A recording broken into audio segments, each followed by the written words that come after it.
What's up, everybody? It's your man Bobby Z here with Savvy Sloth, and today I'm going to be bringing you one of our very first game reviews. Before we get into it, I want to take a minute to talk about what Savvy Sloth is all about. This is a new page that we are starting with a goal to build a community and culture around all things related to movies, TV, and video games. You can expect reviews, reactions, talk shows, general roundtable discussion, some cool lists. We have a ton of ideas and some super exciting content on the way. I'll make sure to leave our other social media links down in the description if you could take a second to check them out. And of course, follow, like, subscribe on this video if you enjoy it. That being said, let's get into it. Today we're going to be talking about Hideo Kojima's newest game, Death Stranding.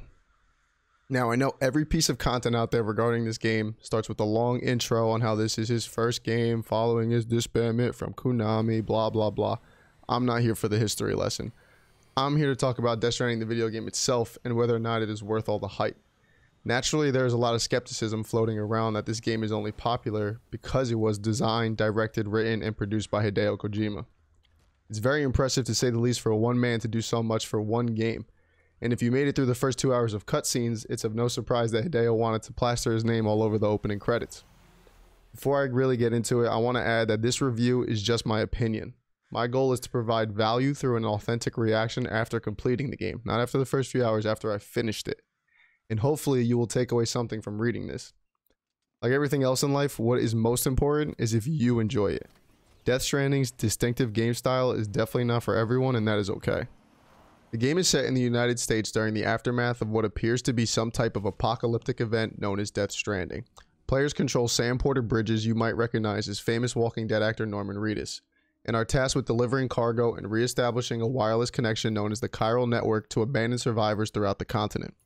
To accompany the long and frustrating fetch and retrieve missions, the continent is crawling with terrifying shadow creatures known as BTs that can only be defeated by using weapons crafted with ammunition of Sam's blood. The only way possible to see where these shadow creatures lurk is through an unexplained fetus baby strapped to your chest called a BB. The BB serves as a bridge between this now coexisting world of the living and the dead. Now, if you've been playing Death Stranding, tell me in the comments, are you Team BB or no? Depending on your answer, I'll know if you were patient enough to complete the game. Wink, wink. Because if you finished it, there is no way you are not on Team BB. Anyway, it took me about 52 hours to complete the main story, and I pretty much did a sprint through the main orders with the occasional side mission if it was convenient and en route.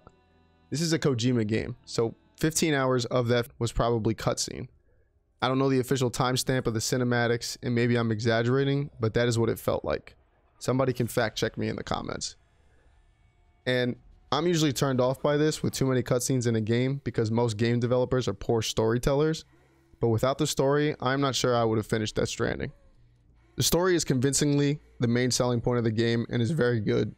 The cast is loaded, featuring Norman Reedus, Troy Baker, Mads Mikkelsen, who was my favorite character, Tommy Earl Jenkins, Margaret Qualley, Lindsay Wagner, and more. But besides these big and flashy Hollywood names, the creativity behind the story is breathtaking. Everything about it is totally refreshing and original. The concept of timefall, where rain falling from the sky ages anything it touches. The recurring theme of the umbilical cords and tying it to other mass extinctions throughout history. The idea of afterlife known as your beach has a similar feel to Christopher Nolan's movie Inception and depicting different layers of reality. Not to mention working together with the PlayStation community to build roads and structures without actually seeing other players online. It's genius. But the story was the only thing bringing me back, rushing home from work every day, not the actual gameplay. Now, let's talk about the gameplay, because after all, this is a video game and not a TV series that we're reviewing. I totally understand why people are returning this game after only playing for one night. You are essentially a glorified mailman, and it takes a solid 12 to 14 hours for the wheels to start spinning. Before that, you are stuck with the most tedious and confusing parts of the game, carrying everything by foot, avoiding even the slightest rock or hill, or you will come tumbling down to your cargo's doom. Starting over from a failed mission in this game is an absolute nightmare. Typically in a video game, you would respawn at your latest checkpoint, but that's not the case in Death Stranding. If you destroy your cargo, you have to follow your breadcrumbs back to the facility you came from and start over. It's extremely frustrating if you fail close to your destination, and it adds hours, even days, to the experience. Before buying this game, I was obviously made aware of the assumed ridiculous amount of inventory management, and I was dreading that part. But that was wildly blown out of proportion from what I was reading. It is not as bad as everyone made it out to be. The auto arrange button literally does everything for you. And once you get used to your toolkit, weapons, and gadgets, you can quickly navigate through your inventory and take what you need. It's really not that bad. The difficulty, however, is learning how to balance and fight with it on your back. But as you progress, you are able to carry more weight without losing balance and equip different exoskeletons that might help, so it gets easier. My biggest knock on the game is not the actual inventory management, but how prolongated it is with the insane amount of redundant animations and mini graphics. I feel like I spent 60% of my time playing this game hitting start, skip, start, skip, start, skip on the same exact scenes over and over again. Like, why should I have to start skip 3 times to leave my room? Isn't that one sequence of events in the game? It's very convenient. I have to watch and skip myself drinking all 5 monsters every time in my room to boost my stamina instead of just drinking 1 or adding all 5 into one scene. Sick ad placement, bro.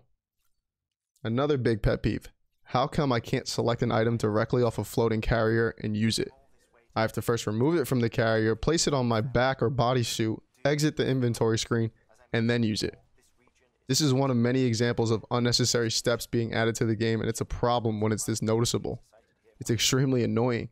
You spend a tremendous amount of unnecessary time at terminals and your private room. All could have been so easily avoidable. I don't see why Hideo and Kojima Productions felt the need to make it that redundant and time-consuming when there's enough of that in the missions. It's very repetitive to say the least, and there's not a lot of diversity in the missions until around episode 8, which was 20 or 25 hours in for me. Once you get your hands on some assault rifles and rocket launchers, you can battle the BTs with confidence and you can stop tiptoeing around them. So that's when I really started to have fun with the game, and I was almost mind blown that it was even part of the game, because the first 20 hours of playing, I was just assuming that it was only going to be deliveries with the occasional grenade fight against the BT. So once I saw this, I was like, why wasn't this here the whole time? I thought it would have been way better if they just diversified the missions earlier on. But I did, once I got to that point, I did find enjoyment, you know, going full super mailman, trying to balance 200 pounds of cargo on my back while simultaneously eviscerating these packs of BT lions. That was really cool. Another thing, it's somewhat comical at times how difficult it is to deliver packages, but how easy these boss fights were. Throughout my entire campaign, I didn't lose to a boss once. And when does that ever happen in a video game? It shouldn't, in my eyes. They should be hard. With all that being said, is it worth the buy? I would say yes and no. It goes back to what I said earlier. What matters most is if you find this fun. It's not for everyone, and I personally didn't enjoy the pack mule part of this game, but found peace with the epic BT battles at the end and the story that unfolded. It's not hard in terms of difficulty like a lot of people are saying, but it is very time consuming. You can't play this game unless you are ready to kill 3 hours at a minimum and be okay with the fact that you got nothing accomplished. I forgot to mention that the graphics are some of the best, if not the best, I've ever seen in a video game. And although the game gets progressively better every hour put into it, the first 25 or so hours of gameplay were a snail crawl. There's not enough diversity in the gameplay until later on, and at that point it becomes worth the buy, but I don't want to be put through 25 plus hours of mediocrity to enjoy 15. And that's what Death Stranding felt like.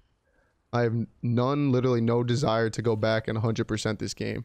No desire at all for the side missions that were unfortunately a spitting image of the main missions. However, I thoroughly enjoyed the story. I wouldn't have mind watching Death Stranding as an HBO series. It was so original with a rewarding end. Like I said earlier, it was the only thing pulling me back, and I did very much enjoy that. So I want to applaud Hideo and Kojima Productions for that, and that experience that they brought to me. So that's it for today in our Death Stranding review. Thank you so much to anyone that watched, and if you enjoyed the review, please like and subscribe below. It means the world to us. You know, drop a comment if you enjoyed the review, or if you're playing Death Stranding or finish it, what you thought of the game.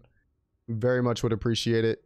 Don't forget to check us out on the other social media accounts. I'll make sure to leave the links down low in the description, and I wish you all the best.